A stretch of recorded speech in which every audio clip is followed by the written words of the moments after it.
هاتندان بۆ ئەم مەراسیمی یاریکردنی بۆ لە دەستدانی یاریزانێکی تیپی ملیەکانی خانەقین و یاریزانێکی یانەی گەنجانی یانەی خانەقینە کە ناوی دیارکاکەیە دوێنێ شەو بە کارەساتی دڵتەزیێن گیانی لە دەستدا ئێمە لێراوەکو بەشی وەرزش لە مەڵبەندی خانەقین هەماهەنگین لەگەڵ هەموو تیپە ملیەکانی خانەقین بۆ هاوکاریکردنیان و گەشەکردنی بە وەرزش لە ناو خانەقینەوەیانە تەنها دامکردنەکانمان و ئیشکردنەکانی بەشی وەرزشی مەڵبەندی خانەقین لەسەر یاریکردنی تۆپێ پێ ناوسێونیانە ئێمە ئیسا بەرنامە و کار و ئیشمانەوەسە و هەماهەنگیمان لەگەڵ هەموو وەرزشکارانی کۆن و تازە لە خانەقینە هەماهەنگی تاوامانەیەونیانە دانیشتنی زۆرمانش کرێ بۆ ئەوەی چۆنی پەرە بدەین بە وەرزش لە خانەقینویانە ئەوە خۆشە لە بەرچاو خۆدانە بینین مەڵبەندی خانەقین بە تایبەت هیچ قسووری نەکردووە دەربارەی وەرزش لە خانەقین و دامکردنیان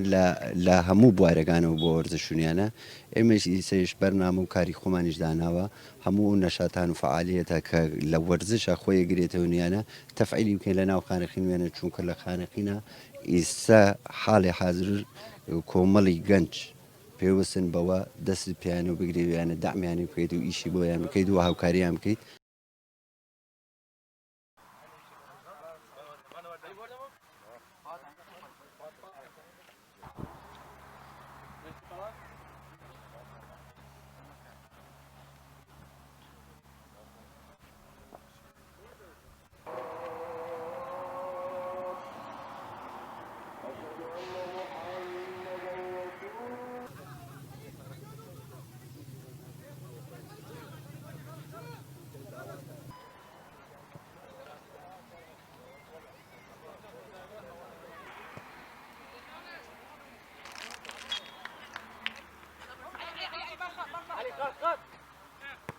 ورقات شو تاكل؟